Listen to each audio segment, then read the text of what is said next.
Let's analyze the concept of God in Judaism.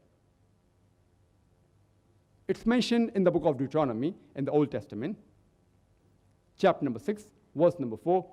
Moses, peace be upon him, says that Shama Israelo Adnai Lahaino Adnai Khad.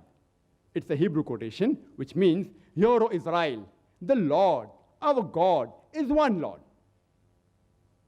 It's mentioned in the book of Isaiah, chapter number 43, verse number 11.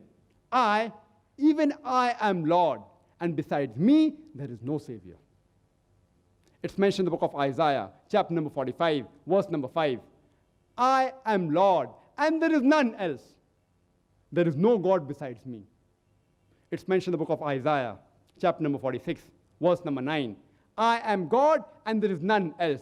I am God, and there is none like me.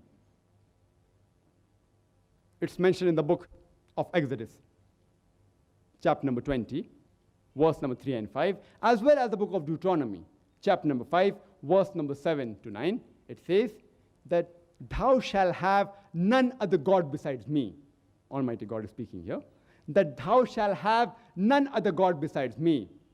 Thou shalt not make unto thee any graven image of any likeness, of anything in the heavens above, in the earth beneath, and in the water beneath the earth. Thou shalt not serve them, nor bow down to them, for I, thy God, is a jealous God. So if you read the Old Testament, you shall understand the concept of God in Judaism.